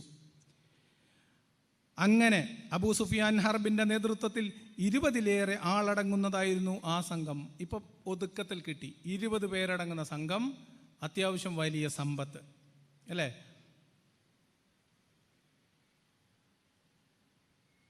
ഈ 20 പേരടങ്ങുന്ന സംഘത്തെ നേരിടാൻ വേണ്ടിയാണ് മുഹമ്മദ് ആദ്യം 150 പേരായിട്ട് പോയി. 20 പേരെ നേരിടാൻ 150 പേര്, ചെറിയ സംഘമാണ്. ജമാഅത്തുൽ ഊല മാസത്തിൽ ആ സംഘത്തെ തെരഞ്ഞു പുറപ്പെട്ടു. പിതൃവ്യൻ ഹംസ തന്നെയായിരുന്നു ആ പ്രാവശ്യത്തെയും കൊടിവാഹകൻ. അബൂ സലാമത്ത് ബിൻ അബ്ദുൽ അസ്വദിനെയാണ് മദീനയുടെ ചുമതല ഏൽപ്പിച്ചിരുന്നത്. അങ്ങനെ ഉഷൈറയിലെത്തിയപ്പോൾ അവർക്ക് മനസ്സിലായി സംഘം സ്ഥലം വിട്ടുകഴിഞ്ഞു എന്ന്. ബനു മുദ്ലജിസിനോടും അവരുടെ സഖ്യഗോത്രങ്ങളോടും ഈ യാത്രാവേളയിൽ നബി ഉടമ്പടി ചെയ്യുകയുണ്ടായി. അനന്തരം മദീനയിലേക്ക് മടങ്ങിയ മുഹമ്മദ് കച്ചവട സംഘം തിരിച്ചു വരുന്നതും പ്രതീക്ഷിച്ചിരിപ്പായി. കാത്തിരിക്കുകയാണ്. 20 പേരെ നേരിടാൻ 150 ആളെയും കൊണ്ട് പോയി മുഹമ്മദ്. പോട്ടെ, അതിനിടയിൽ മക്കക്കാരുടെ ഭാഗത്തു നിന്ന്, അല്ലെങ്കിൽ മക്ക പ്രദേശത്തിൻ്റെ ഭാഗത്തു നിന്ന് ഏതോ ഒരാൾ, ഖുർസ് ബിൻ ജാബിർ എന്ന് പറയുന്ന ഒരാൾ മദീനയിലെ മേച്ചിൽപ്പുറങ്ങളിൽ വന്ന് ആരെയോ ആക്രമിച്ചു എന്നോ എന്തോ കൊള്ള ചെയ്തു. മദീനയുടെ കാര്യങ്ങൾ എന്താണ്, കുറച്ച് കഴിഞ്ഞ് തന്നെ കൊള്ളയടിച്ച് രക്ഷപ്പെട്ട വിവരം റസൂൽ തിരിച്ചെത്തി അറിഞ്ഞു. അയാളെ തെരഞ്ഞു പുറപ്പെട്ടു. അയാളെ കിട്ടിയില്ല, അയാൾ തിരിച്ചു വന്നു എന്നൊരു സംഭവമുണ്ട്. ഞാൻ എന്തിനാ വായിച്ചു വെച്ചാൽ, ഇത് വായിച്ചില്ലെങ്കിൽ ഞാൻ ഇത് മുക്കിക്കളഞ്ഞു എന്ന് പറഞ്ഞിട്ട് നാളെ വരും. അതിനൊരു സംഭവമില്ല എന്ന് പറയാം. ഇനി നിയുക്ത സൈന്യം, ഇനിയാണ് നിയുക്ത സൈന്യം. 6ാമത്തെ സംഭവം. ഇതാണ് ബദറിലേക്ക് നയിച്ച സംഭവം. അബ്ദുല്ലാഹിബിൻ ജഹ്ഷിന്റെ നേതൃത്വത്തിൽ 8 പേരുടെ ഒരു സംഘത്തെ റസൂൽ ഈ വർഷം റജബ് മാസത്തിൽ നിയോഗിച്ചു. 2 ദിവസത്തെ യാത്രയ്ക്ക് ശേഷം മാത്രമേ തുറന്നു വായിക്കാവൂ. ബദറിന് തൊട്ട് മുമ്പ് നടക്കുന്നതാണ് കേട്ടോ. ആദ്യത്തെ കൊള്ള മുതൽ സംഘടിപ്പിക്കുന്നതാണ്. 2 ദിവസത്തെ യാത്രയ്ക്ക് ശേഷം മാത്രമേ തുറന്നു വായിക്കാവൂ എന്ന നിർദ്ദേശത്തോടെ മുദ്ര വെച്ച ഒരു കത്തും അദ്ദേഹത്തെ ഏൽപ്പിച്ചിരുന്നു. 2 ദിവസത്തെ യാത്രയ്ക്ക് ശേഷം കത്ത് തുറന്നു നോക്കിയപ്പോൾ അതിലിങ്ങനെ എഴുതിയിരുന്നു: ഈ എഴുത്ത് വായിച്ചു കഴിഞ്ഞാൽ താങ്കൾ നഖൽ വരെ പോവുക. അവിടെ നിന്ന് ഖുറൈശികളുടെ നീക്കത്തെ ശ്രദ്ധിച്ച് പഠിച്ച് നമുക്ക് വിവരം തരിക. വിവരം പ്രചരിക്കുന്നത് ഭയന്ന് മദീനയിൽ വെച്ച് യാത്രാ ഉദ്ദേശം അവരോട് പറഞ്ഞിരുന്നില്ല. ഇതാണ്. ശത്രുക്കൾ അറിഞ്ഞാൽ പതിയിരിക്കുകയും ആ ചെറുസംഘത്തിന് നേരെ അവരെ നേരിടാൻ കഴിയില്ലെന്ന് വ്യക്തവുമാണ്. അബ്ദുള്ള യാത്ര തുടർന്നു. യാത്രക്കിടയിൽ സഅദ് ബിൻ അബി വക്കാസും ഉഖ്തുബത്ത് ബിൻ ഗസ്വാനും മാറി നിന്നു. തങ്ങൾക്ക് നഷ്ടപ്പെട്ട ഒട്ടകത്തെ അന്വേഷിച്ചു പോയി. ബാക്കിയുള്ളവർ യാത്ര തുടർന്നു. മക്കയിലെത്തി. അപ്പോഴാണ് ഖുറൈശി വ്യാപാര സംഘം അതുവഴി മക്കയെ ലക്ഷ്യമാക്കി കടന്നു പോകുന്നു. അംർ ബിൻ ഖൽറമി, ഉസ്മാൻ ബിൻ അബ്ദുല്ലാഹിബിൻ മുഗീറ, അദ്ദേഹത്തിൻ്റെ സഹോദരൻ നൗഫൽ, ഹക്കം ബിൻ കൈസർ എന്നിവരെല്ലാം ആ സംഘത്തിൽപ്പെടും. മുസ്ലിങ്ങൾ അവരുടെ കാര്യത്തിൽ ഏകോപിച്ചു. അവരുടെ സമ്പത്ത് പിടിച്ചെടുക്കുവാനും തീരുമാനിച്ചു. റജബ് മാസം അവസാനമാണ് മുസ്ലിങ്ങൾ അവരെ പിടികൂടിയത്. അങ്ങനെ അവർ അംർ ബിൻ ഖൽറമിനെ വധിക്കുകയും ഉസ്മാനെയും ഹാക്കിമിനെയും ബന്ധനസ്ഥരാക്കുകയും ചെയ്തു. നൗഫൽ ഓടി രക്ഷപ്പെട്ടു. ഒട്ടകങ്ങളെ അവർ തെളിച്ചു കൊണ്ടുപോയി. അതായിരുന്നു മുസ്ലിങ്ങൾ ശത്രുക്കളോട് പൊരുതി പിടിച്ചെടുത്ത ആദ്യത്തെ ഗനീമത്ത് സ്വത്ത്. കച്ചവടത്തിന് പോകുന്ന 4-5 പേരടങ്ങുന്ന സംഘത്തെ ആക്രമിച്ച് കൊലപ്പെടുത്തി അവരുടെ സമ്പത്ത് വഹിച്ചിരുന്ന ഒട്ടകങ്ങളെ തെളിച്ചുകൊണ്ട് മുഹമ്മദിൻ്റെ സന്നിധിയിലേക്ക് പോയി. അതിലൊരാളെ വധിക്കുകയും ചെയ്തു. അതാണെങ്കിൽ മക്കക്കാർ പൊതുവിൽ വിശുദ്ധ മാസമെന്നും യുദ്ധം നിഷിദ്ധമാക്കിയ മാസമെന്നും വിശേഷിപ്പിക്കുന്ന മാസമായിരുന്നു. ആ സംഭവം അവിടെ ആകെ വിവാദമായി. യുദ്ധം വിശുദ്ധമായി പരിഗണിക്കപ്പെടുന്ന കാലത്ത് മുഹമ്മദിൻ്റെ സംഘം അക്രമം നടത്തിയിരിക്കുന്നു, കൊള്ള ചെയ്തിരിക്കുന്നു എന്ന വിവരം അവിടെയെല്ലാം പരന്നു. തുടർന്ന് മുസ്ലിങ്ങൾ മദീനയെത്തിയപ്പോൾ അവർ യുദ്ധം നിഷിദ്ധമായ വിശുദ്ധ മാസത്തിൽ യുദ്ധം ചെയ്ത വാർത്ത അവിടെയെങ്ങും പരന്നിരുന്നു. ഖുറൈശികളും ജൂതന്മാരും അത് പറഞ്ഞ് അവരെ അധിക്ഷേപിച്ചു. അപ്പോഴാണ് അള്ളാഹ് ഇറക്കി കൊടുത്തത് യുദ്ധം, അക്രമം യുദ്ധത്തെക്കാളും അങ്ങനെ എന്തോ ഒരു സാധനം. അത് കുഴപ്പമില്ലാന്ന് അള്ളാഹ് അത് ലെജിറ്റിമൈസ് ചെയ്ത് കൊടുത്തു എന്നാണ്. മനസ്സിലായോ? അള്ളാഹിൻ്റെ ഒരു വേവലാതികൾ ആലോചിക്കണം. അപ്പം അള്ളാഹ് പറഞ്ഞത് ഇങ്ങനെയാണ്: പറയുക, അതിൽ യുദ്ധം ചെയ്യുന്നത് ഗുരുതരമാണ്. എന്നാൽ അള്ളാഹുവിൻ്റെ മാർഗത്തെ വിലക്കുന്നതും അവനെ ധിക്കരിക്കുന്നതും മസ്ജിദുൽ ഹറാമിൽ നിന്ന് ജനങ്ങളെ തടയുന്നതും തദ്ദേശീയരെ അവരുടെ നിന്ന് ബഹിഷ്കരിക്കുന്നതുമാണ് അള്ളാഹുവിങ്കിൽ കൂടുതൽ ഗുരുതരം. കൊള്ള ചെയ്യുന്നതൊക്കെ കുറച്ച് ഗുരുതരം. എങ്ങനെയുണ്ട്? ഈ അള്ളാഹ് അവിടെ കൂടെ ഉള്ളിടത്തോളം കാലം അവർക്ക് എന്തിനേയും പേടിക്കണം. അത് കഴിഞ്ഞ് പിന്നെ ജൂതന്മാരോട് കച്ചറ ഉണ്ടാക്കുന്നുണ്ട്, കിബില മാറ്റുന്നുണ്ട്. അതിൻ്റെ ഭാഗമായിട്ട് കുറേ ആൾക്കാർക്ക് ബുദ്ധിമുട്ടുണ്ടാകുന്നുണ്ട്. അതൊക്കെ അങ്ങനെ പോയി. ഈ 5ഉം 6ഉം പരാജയപ്പെട്ട കൊള്ളശ്രമങ്ങൾ കാര്യമായ സമ്പത്തൊന്നും പിടിച്ചെടുക്കാത്ത കാലത്താണ് ഇസ്ലാമിലെ സുപ്രധാനമായ പല കാര്യങ്ങളും നിയമമാക്കപ്പെടുന്നത്. അതിലൊന്ന് റമദാൻ നോമ്പാണ്. കാരണം കയ്യിൽ മൃഷ്ടാന്ന ഭോജനത്തിന് വകുപ്പില്ല. കൊള്ള ചെയ്യാൻ കഴിഞ്ഞ 1 വർഷമായിട്ട് നടത്തിയ ശ്രമങ്ങളൊന്നും ഫലവത്തായിട്ടില്ല. മുഹാജിറുകൾക്ക് അൻസാറുകൾ കൊടുത്ത സഹായം കൊണ്ട് മതിയാവില്ല. അപ്പോൾ ഇനിയും പരാജയപ്പെട്ടാലും പിടിച്ചു നിൽക്കാൻ ഭക്ഷണമില്ലാതെയൊക്കെ നമ്മൾ എന്ത് ചെയ്യണം? പരിശീലിക്കണം. അതുകൊണ്ട് നിങ്ങൾ 1 മാസം നോമ്പ് നോറ്റോട് എന്നായി. ആ നോമ്പിൻ്റെ കഥ വേറെയാണ്. നോമ്പ് നോൽക്കുമ്പോൾ എന്തൊക്കെ നിയന്ത്രിക്കണം, എത്ര മണിവരെ നിയന്ത്രിക്കണം എന്ന് പറഞ്ഞതും അതിനെ മറികടക്കാൻ വേണ്ടി സഹാബിമാർ സൂത്രം പ്രയോഗിച്ചതും അത് നബി അറിഞ്ഞിട്ട് നിങ്ങൾ രാത്രി കാണിക്കണ സൂത്രമൊക്കെ ഞങ്ങൾക്ക് മനസ്സിലായിക്കണേ, അതുകൊണ്ട് നിങ്ങൾക്കൊരു കാര്യം ചെയ്യ്, രാത്രി നിങ്ങൾക്ക് ഞാൻ അനുവദിച്ചു തന്നിട്ടുണ്ട് വേറെ ആയത്തിറക്കുന്നതും ഇവരുടെ ആത്മനിയന്ത്രണത്തിൻ്റെ കഥകളൊക്കെ ഖുർആനിലും തഫ്സീറിലും ഉണ്ട്. അത് നമുക്ക് വേറെ വിഷയത്തിൽ വേറെ അവസരത്തിൽ പറയാം. എന്തായാലും റമദാനിലെ നോമ്പ് നിർബന്ധമാക്കുന്നതും ഭക്ഷണ സാധനങ്ങൾ ധാന്യങ്ങളിലെ സക്കാത്ത് എന്ന രീതിയിൽ ഫിത്ർ സക്കാത്ത് നിർബന്ധമാക്കുന്നതും സമ്പത്തുള്ളവൻ അവൻ്റെ 2.5% പണമില്ലാത്തവർക്ക് കൊടുക്കണം എന്ന ഇസ്ലാമിലെ 5 കാര്യങ്ങളിൽ 5 ആരാധനാ കാര്യങ്ങളിൽ 5-ാമത്തെ 4-ാമത്തെ 3-ാമത്തെ ആയിട്ടുള്ള സക്കാത്ത് നിർബന്ധമാക്കുന്നതൊക്കെ ഈ പശ്ചാത്തലത്തിലാണ്. അപ്പം ഇതിൻ്റെയൊക്കെ കാരണം ആലോചിച്ച് വെറുതെ തലമുണ്ടാക്കണ്ട. നോലുമ്പിൻ്റെ ശാസ്ത്രീയത എന്ന് അന്വേഷിച്ച് നടക്കണ്ട. അന്ന് പട്ടിണിയായിരുന്നു, പരിശീലനം വേണം, അത്രയേ ഉള്ളൂ. വേറെ ഒന്നുമില്ല, വേറെ കാരണമൊന്നും ഇല്ല. അപ്പം അങ്ങനെ ബദറിലേക്ക് എത്തും. നബി അന്വേഷിച്ച് പുറപ്പെട്ട ഇത് 7-ാമത്തെ ശ്രമമാണ് കേട്ടോ. നബി അന്വേഷിച്ച് പുറപ്പെട്ട് കണ്ടുപിടിക്കാൻ കഴിയാത്തതും മുമ്പ് ഷാമിലേക്ക് പോയതുമായ വമ്പിച്ച സംഘത്തെ മടങ്ങി വരാറായി. സംഘത്തിൻ്റെ തിരിച്ചുവരവ് പ്രതീക്ഷിച്ചിരിക്കുകയായിരുന്നു റസൂൽ. തിരിച്ചു വരുന്നതിനെക്കുറിച്ച് കേട്ടപ്പോൾ തൻ്റെ അനുചരന്മാരെ വിളിച്ചുകൂട്ടി ഇങ്ങനെ പറഞ്ഞു: ഇതാ ഖുറൈശികളുടെ വ്യാപാര സംഘം. ശ്രദ്ധിച്ചു കേട്ടോ മുഹമ്മദ് പറഞ്ഞത്. ഇതാ ഖുറൈശികളുടെ വ്യാപാര സംഘം, അതിനെ ലക്ഷ്യം വെച്ച് പുറപ്പെട്ടുകൊള്ളുക. അതിലെ ധനം അള്ളാഹു നിങ്ങൾക്ക് നൽകിയേക്കാം. ഇതാണോ വിശുദ്ധ യുദ്ധം? ഇതാണോ പ്രതിരോധം? ഇതാണോ ജീവൻ നിലനിർത്താൻ വേണ്ടി, ജീവിക്കാനുള്ള അവകാശത്തിന് വേണ്ടിയുള്ള പ്രതിരോധ സമരത്തിൽ പടനായകൻ പറയുന്ന വാക്കാണോ? അതാ ഒരു കച്ചവട സംഘം വരുന്നു, അതിനെ ലക്ഷ്യമാക്കി പുറപ്പെട്ടുകൊള്ളുക, അതിലെ സമ്പത്ത് നിങ്ങൾക്ക് ദൈവം നൽകിയേക്കാം. അൻസാരികളിൽപ്പെട്ട പലർക്കും, മുഹാജിറുകൾ എന്ന് പറഞ്ഞ മക്കക്കാരിൽപ്പെട്ട പലർക്കും അതിൽ വൈക്ലഭ്യമുണ്ടായി. ചരിത്രത്തിലുള്ളതാ. 313 പേരാണ് നബിക്കൊപ്പം ഉണ്ടായിരുന്നത്. ശ്രദ്ധിച്ച് കേൾക്കണം. 20 ആളും ചില്ലറയും 20-നും 30-നും ഇടയിലുള്ള ഒരു സംഘത്തെ നേരിടാൻ 313 പേർ. അതാണ് ബദരീങ്ങൾ. ഈ 20-30 പേരടങ്ങുന്ന സംഘത്തെ കൊള്ള ചെയ്യാൻ വേണ്ടി സമ്പത്ത് ലക്ഷ്യമാക്കി പുറപ്പെട്ടുകൊള്ളുക എന്ന് മുഹമ്മദ് പറഞ്ഞപ്പോൾ അതിനുവേണ്ടി ചാടി പുറപ്പെട്ടവരുടെ പേരാണ് ബദരീങ്ങൾ. വിശ്വാസികൾ തിരുത്തിക്കൊള്ളി. മൗലൂദൊക്കെ ഓതുമ്പോൾ ഇതും കൂടി ഒന്ന് മനസ്സിൽ വെച്ചാളി. ബദർ മൗലൂദൊക്കെ നീട്ടി ഓതുമ്പോൾ അങ്ങനെ മുഹമ്മദും സംഘവും പുറപ്പെട്ട വിവരം അബൂ സുഫിയാൻ മനസ്സിലാക്കി. അബൂ സുഫിയാൻ വിവരം ഖുറൈശികളുടെ അടുക്കലെത്തിച്ച് ഈ സംഘത്തെ രക്ഷപ്പെടുത്താൻ വേണ്ടി സഹായം അഭ്യർത്ഥിച്ചുകൊണ്ട് കൂലി കൊടുത്ത ഒരാളെ ഒട്ടകപ്പുറത്ത് മക്കയിലേക്ക് പറഞ്ഞയച്ചു. അതറിയേണ്ട താമസം അവർ രോഷം കൊള്ളുകയും തങ്ങളുടെ കച്ചവട മുതലുകളുടെ കാര്യത്തിൽ ഭയം തോന്നി ധൃതിയിൽ പുറപ്പെടുകയും ചെയ്തു. അബൂജഹൽ പുറപ്പെട്ടത് എന്തിനാ? ഈ ചെന്ന മനുഷ്യൻ അവിടെ ചെന്ന് ഒട്ടകത്തിൻ്റെ ചെവി അരിഞ്ഞു, ഒട്ടകത്തിന് അപകടം വരുത്തി, വസ്ത്രങ്ങൾ വലിച്ചു കീറി, പരിഭ്രാന്തി പരത്തിക്കൊണ്ട് പറഞ്ഞു, ഇതാ മുഹമ്മദും സംഘവും നിങ്ങളുടെ സമ്പത്ത് കൊള്ളയടിക്കാൻ വേണ്ടി പുറപ്പെട്ടിട്ടുണ്ട്, അത് രക്ഷിക്കണമെങ്കിൽ ഉടൻ പുറപ്പെടുക എന്ന് പറഞ്ഞ ആ പുറപ്പാട് സമ്പത്ത് നഷ്ടപ്പെട്ടു പോകുമെന്ന വ്യഥയിൽ നിരപരാധികളായ മനുഷ്യർ അവരുടെ സമ്പത്ത് രക്ഷിച്ചെടുക്കാൻ വേണ്ടി പടപ്പുറപ്പാട് നടത്തിയതിനെയാണ് മോയിൻകുട്ടിയർ വൈദ്യര് പാടിയത്. പുറപ്പെട്ട അബൂജാഹിലുടൻ കിബർ പെങ്കിയെളുന്ത് ലിബാസ് ചമൈന്ത്. എന്ത് കുന്തടോ, കൊള്ള ചെയ്യാൻ പോയവൻ, കയ്യിൽ കിട്ടിയ കുന്തവും തോക്കും വാളും, നടക്കാൻ കഴിയുന്നവനും അല്ലാത്തവനും വൃദ്ധനും ബാലനും ബാലികയും ഭാര്യയും വേലക്കാരിയും അടങ്ങുന്ന സംഘം അവരുടെ സമ്പത്തിനെ രക്ഷിച്ചെടുക്കാൻ വേണ്ടി ഓടിപ്പോയി. അതിനെയാണ് ഇവർ പടപ്പുറപ്പാട് എന്ന് പറഞ്ഞ പടപ്പാട്ട് പാടുന്നത്. കേട്ടവർ പോയി ചോദിക്കണം. എന്നിട്ട് അബൂജഹൽ ഇട്ട കോട്ടിൻ്റെ അതിൽ വൈരം മുത്ത് വധിച്ചതിൻ്റെ എണ്ണം എടുക്കുകയാണ് ഇവർ. മൂതിരമിട്ടതിൻ്റെ അളവ് നോക്കുകയാണിവർ.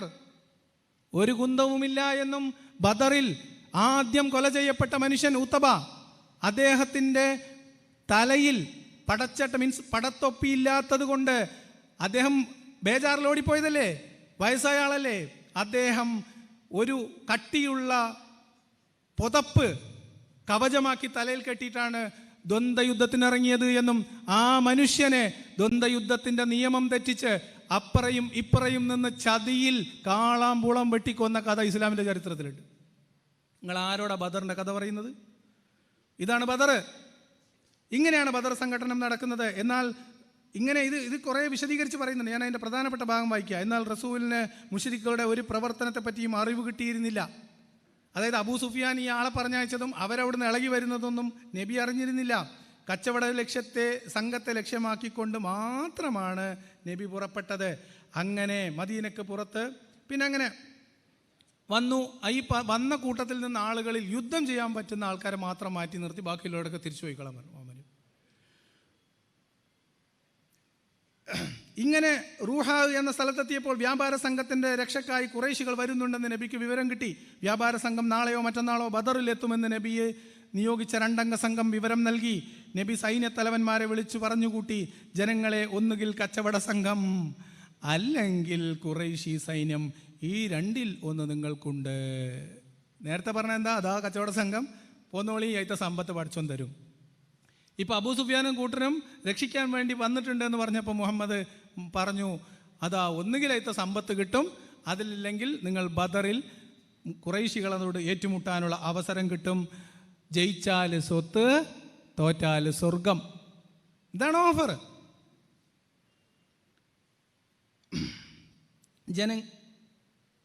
ആക്രമണശേഷിയില്ലാത്ത വ്യാപാര സംഘത്തെ കിട്ടാനാണ് പലരും ആഗ്രഹിക്കുന്നത് എന്ന് റസൂലിന് മനസ്സിലായി. കാരണം അത് പറഞ്ഞിട്ടാണല്ലോ കൂട്ടിക്കൊണ്ടുവന്നത്. യുദ്ധത്തെക്കുറിച്ച് നേരത്തെ പറയാമായിരുന്നില്ലേ എന്ന് ചിലർ ചോദിച്ചു. ഇതൊക്കെ എന്തിൻ്റെ തെളിവാണ്? അപ്പം അങ്ങനെ യുദ്ധത്തെക്കുറിച്ച് നേരത്തെ, അപ്പം അതിനും അള്ളാഹ് സൂറത്തിറക്കി കൊടുത്തു. നിങ്ങളിൽ പലരും സമ്പത്ത് മാത്രമാണ് ആഗ്രഹിക്കുന്നത്, അള്ളാഹുവിൻ്റെ മാർഗത്തിൽ ജീവൻ വെടിയാനും കൂടി നിങ്ങൾക്കൊക്കെ മനസ്സുണ്ടാവണം എന്ന് അള്ളാഹ് ഖുർആനും കൂടി പറഞ്ഞു കൊടുത്തു, പ്രചോദിപ്പിച്ചു. ഇങ്ങനെ കഥയുണ്ട്. പിന്നെ അവിടെ അവർ തമ്പടിക്കുന്ന ഭാഗത്ത്, ഇവർ തമ്പടിച്ച ഭാഗത്തുനിന്ന് ഒരാൾ ചോദിച്ചു, അല്ല നബിയെ, നിങ്ങളിപ്പോൾ അള്ളാഹ് പറഞ്ഞതിൻ്റെ അടിസ്ഥാനത്തിലാണോ ഇവിടെ തന്നെ കുറ്റിയടിക്കണത്, അതോ യുദ്ധത്തിൻ്റെ തന്ത്രം എന്ന നിലക്കാണോ എന്ന് ചോദിച്ചു. അപ്പോൾ പറഞ്ഞു, ഇല്ല, യുദ്ധത്തിൻ്റെ തന്ത്രമാണ്. അപ്പോൾ അയാൾ പറഞ്ഞു, നിങ്ങൾ ഇങ്ങോട്ട് പോരി, ഇവിടെയല്ല, കുറച്ച് അപ്പുറത്ത് കുറച്ച് വെള്ളമൊക്കെ കിട്ടുന്ന സ്ഥലമുണ്ട്, നമുക്കൊരു കാര്യം ചെയ്യാം, നമുക്ക് വേണ്ട വെള്ളം ഒരു ടാങ്കിൽ ശേഖരിക്കാം, ബാക്കിയൊക്കെ നമുക്ക് നശിപ്പിച്ച് കളയാം, അപ്പോൾ എനിക്ക് വെള്ളം കിട്ടൂല. എങ്ങനെയുണ്ട്? വന്നോർക്കേ ആ പിന്നെ വെള്ളം കോരാൻ, ഹൗലിൽ നിന്ന് വെള്ളം കോരാൻ പോയ കഥയാണ്. വമ്പുറ്റ ഹംസർല്ലാ ചാടി ടെമ്പിയസ് വദേ മാറടാ എന്ന് പറഞ്ഞൊരു പാട്ടുണ്ട്. വിള്ളൽ നബി മഹമൂദർ ഹൗലിന്ന് വെള്ളം കുടിക്കുന്നോനാരടാ. കേട്ടിട്ടുണ്ടാവും. കേട്ടിട്ടില്ലാത്ത ആൾക്കാർ, വിശ്വാസികൾ, നിങ്ങൾ കേട്ടിട്ടില്ലെങ്കിലും ഇത് കേൾക്കുന്ന മലബാറിലെ വിശ്വാസികൾ ഈ പാട്ട് കേട്ടിട്ടുണ്ടാവും. ആ ഹൗൽ എന്ന് പറയുന്നത് അവിടുത്തെ ജലാശയങ്ങൾ, ഇവർക്ക് വേണ്ടത് മാത്രം ശേഖരിച്ച് അവിടെ തമ്പടിച്ച് ബാക്കിയുള്ളതൊക്കെ നശിപ്പിച്ച് വെള്ളം ദാഹജലത്തിന് വേണ്ടി വരുന്നവനെ ആക്രോശിക്കുന്ന പാട്ടാണ്. അപ്പോൾ ഉശിരെന്നൊക്കെ പറഞ്ഞാൽ ചെറിയ ഉശിരെന്നല്ല കാണിച്ചു കൂട്ടിയിട്ടുള്ളത്. ഇനി ഇതുമായി ബന്ധപ്പെട്ട ഒരു ചെറിയ കാര്യം കൂടി പറഞ്ഞിട്ട് ഞാൻ ഈ കിതാബ് മടച്ചിട്ട് വേറൊരു കിതാബ് എടുക്കാം. അങ്ങനെ യുദ്ധം കഴിഞ്ഞു. യുദ്ധത്തിലുണ്ടായതും യുദ്ധത്തിൽ അക്രമവും മരണപ്പെട്ട് കിടക്കുന്ന മനുഷ്യരെ അംഗവിച്ഛേദം ചെയ്തവരും ഛിന്ന ഭിന്നമായി വെട്ടപ്പെട്ടവരെയും വലിച്ചിട്ടൊരു പൊട്ടക്കിണറ്റിലേക്ക് തള്ളിയതിന് ശേഷം ആ പൊട്ടക്കിണറ്റിൻ്റെ മുകളിൽ എത്തി നോക്കിയിട്ട് മുഹമ്മദ് അവരോട് ആക്രോശിക്കുന്ന രംഗവും ഇസ്ലാമിൻ്റെ ചരിത്രത്തിലുണ്ട്. മരണപ്പെട്ട് കിടക്കുന്ന, കൊലപ്പെടുത്തിയവൻ മൃതദേഹത്തോട് കാണിക്കേണ്ടുന്ന ഒരു മര്യാദയും കാണിക്കാതെ പൊട്ടക്കിണറ്റിലേക്ക് വലിച്ചിട്ട മൃതശരീരങ്ങളോട് ആക്രോശിച്ച മനുഷ്യനാണ് മുഹമ്മദ്. ഞാൻ വെറുതെ പറയുന്നതാണോ? തെളിവ് വേണോ? ഉസ്താദ്മാരോട് ചോദിക്കി, തെളിവ് കിട്ടിയില്ലെങ്കിൽ ഇങ്ങോട്ട് വരി, നമ്മൾ തരാം.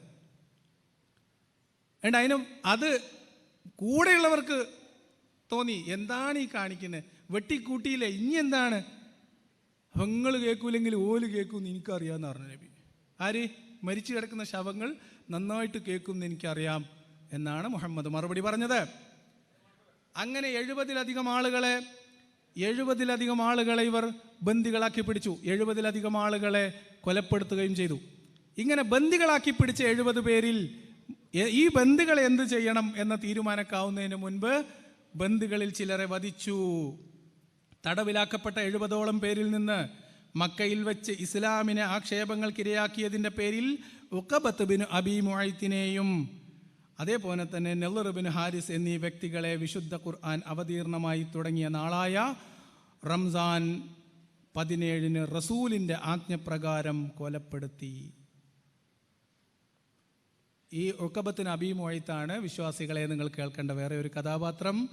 മുഹമ്മദ് നബി മക്കയിൽ നിസ്കരിച്ചപ്പോൾ ചത്ത ഒട്ടകത്തിൻ്റെ കുടൽമാല കഴുത്തിലിട്ട് നബിയെ ഉപദ്രവിച്ച ഒരു ശത്രുവിനോട് വിശാല മനസ്കനായ റസൂൽ ക്ഷമിച്ച കഥകൾ കേട്ടിട്ടില്ലേ? ആ വ്യക്തിയുടെ പേരാണ് ഉഖബത്ത് ബിൻ അബീ മുഅയ്ത്ത്.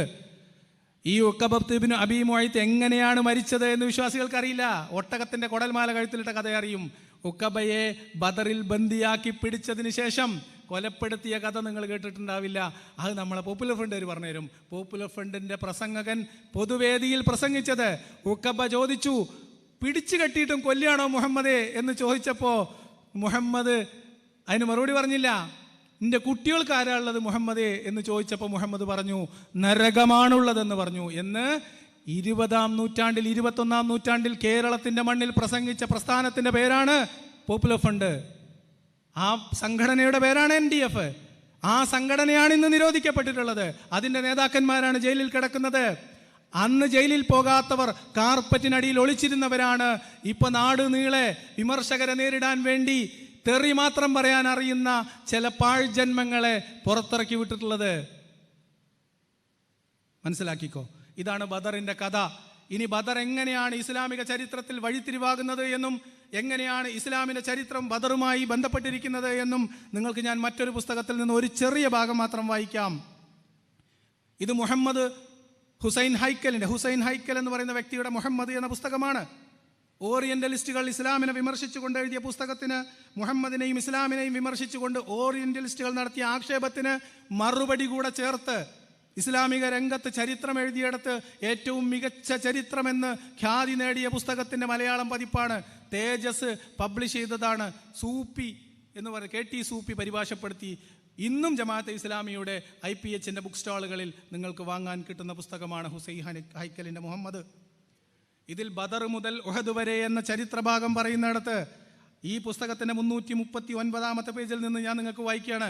ബദർ യുദ്ധ വിജയം വരെ മുസ്ലിങ്ങൾ മദീനക്കാരെ ഭയപ്പെട്ടുകൊണ്ടാണ് കഴിഞ്ഞുകൂടിയിരുന്നത്. അതായത് പലായനം ചെയ്തു വന്ന് മദീനയിലെത്തിയവർക്ക് പക്ഷേ അതിന് ചുറ്റുമുണ്ടായിരുന്ന മദീനക്കാരെയൊക്കെ ഭയമായിരുന്നു. ആരാ മദീനക്കാർ? ബനു ഖുറൈളയും ബനു നളീറും ബനു ഖൈനുഖാവും ഉൾപ്പെടെയുള്ള ജൂതഗോത്രങ്ങൾ. അവിടെ ഉണ്ടായിരുന്ന തദ്ദേശീയരായിട്ടുള്ള മറ്റു മനുഷ്യർ, അവരെയൊക്കെ പേടിച്ച് അഭയാർത്ഥികളെ പോലെ കഴിഞ്ഞുകൂടിയിരുന്ന മുഹമ്മദും സംഘവും ബദർ യുദ്ധ വിജയം അതിക്രമം കാണിക്കുന്ന മദീന നിവാസികളുടെ പ്രതിക്രിയ ചെയ്യാൻ അവർക്ക് ധൈര്യമുണ്ടായിരുന്നില്ല. ബദറിലെ വിജയം ആ സ്ഥിതിയിൽ മാറ്റമുണ്ടാക്കി. അംർ ബിൻ ഔഫ് വംശജനായ അബു അഫ്കായിരുന്നു ആദ്യത്തെ ഇര. ഞാൻ എൻ്റെ വായിൽ നിന്ന് വെറുതെ വായിക്കുന്നാൽ ഇത് പുസ്തകമാണ്, നിങ്ങൾ അച്ചടിച്ച് പ്രസിദ്ധീകരിക്കുന്ന പുസ്തകം. അംർ ബിൻ ഔഫ് വംശജനായ അബു അഫ്കായിരുന്നു ആദ്യത്തെ ഇര. മുഹമ്മദിനെയും മുസ്ലിങ്ങളെയും നിന്ദിച്ചുകൊണ്ടുള്ള കവിത എഴുതുകയും അതുവഴി സ്വവംശത്തെ മുസ്ലിങ്ങൾക്കെതിരെ ഇളക്കിവിടുകയും ചെയ്തുകൊണ്ടിരുന്ന ഒരു കവിയായിരുന്നു അബു അഫ്ക്. ബദർ യുദ്ധത്തിന് ശേഷവും അയാൾ അത് തുടർന്നു. അതിനാൽ അബു അഫ്കിനെ വകവരുത്താൻ സാലിം ബിൻ ഉമൈർ സ്വയം സന്നദ്ധനായി. എന്തിൻ്റെ പേരില? കവിത എഴുതിയതിൻ്റെ പേരിൽ, വിമർശിച്ചതിൻ്റെ പേരിൽ. ഒന്നല്ല 100-ലധികം മനുഷ്യരെ മുഹമ്മദ് നേരിട്ട് കൊലപ്പെടുത്താൻ ഉത്തരവിട്ടിട്ടുണ്ട്. വിമർശിച്ചതിൻ്റെ പേരിൽ മാത്രം, കവിത എഴുതിയതിൻ്റെ പേരിൽ മാത്രം. അപ്പൊ ബദറിലെ വിജയം അവർക്ക് വല്ലാത്തൊരു ധൈര്യം കിട്ടി. ബദറിലെ വിജയം വരിച്ചതോടുകൂടി 300 അടങ്ങുന്ന ആള് 1000-ഓളം പേരടങ്ങുന്ന അബൂജഹലിനെയും സംഘത്തെയും പരാജയപ്പെടുത്തി. അപ്പൊ മുഹമ്മദിന്റെ സംഘം വല്ലാത്ത കില്ലാടി തന്നെ, നമ്മൾ കുറച്ച് പേടിക്കണം എന്ന ഭയം അവർക്കുണ്ടായി. ആ ഭയം മുതലെടുത്തു. പിന്നീട് വിമർശിച്ചവനെ ഓരോന്നോരോന്നായിട്ട് വകവരുത്തിയ ഭാഗം ഇതിനകത്ത് വിശദീകരിക്കുന്നു. എങ്ങനെയാ കൊന്നത്? ബദർ യുദ്ധത്തിന് ശേഷവും അയാൾ തുടർന്നു. സ്വന്തം വസതിയുടെ അങ്കണത്തിൽ ഉറങ്ങിക്കിടക്കുകയായിരുന്ന അബൂ അഫ്കിനെ ലാക്കാക്കി ഒരു രാത്രിയിൽ സലീം തൻ്റെ ഖഡ്ഗം പ്രയോഗിച്ചു. സ്വന്തം വിരിപ്പിൽ അയാൾ മരിച്ചു. ഉറങ്ങിക്കിടക്കുന്നവനെ രാത്രിയുടെ മറവിൽ പോയി കുത്തിക്കൊന്ന് കവിതയ്ക്ക് മറുപടി എഴുതിയ നവോത്ഥാന നായകന്റെ പേരാണ് മുഹമ്മദ്. ഇതൊക്കെ കേട്ടിട്ട് നിങ്ങൾ ഉറക്കെ ചൊല്ല് സല്ലല്ലാഹു അലൈഹി വസല്ലം. ഇത് ഞാൻ വിളിച്ചു പറയുമ്പോൾ എന്നെ ആക്രമിക്കാൻ ഇപ്പം നിങ്ങളുടെ കയ്യിലുള്ളത് എന്താണ്?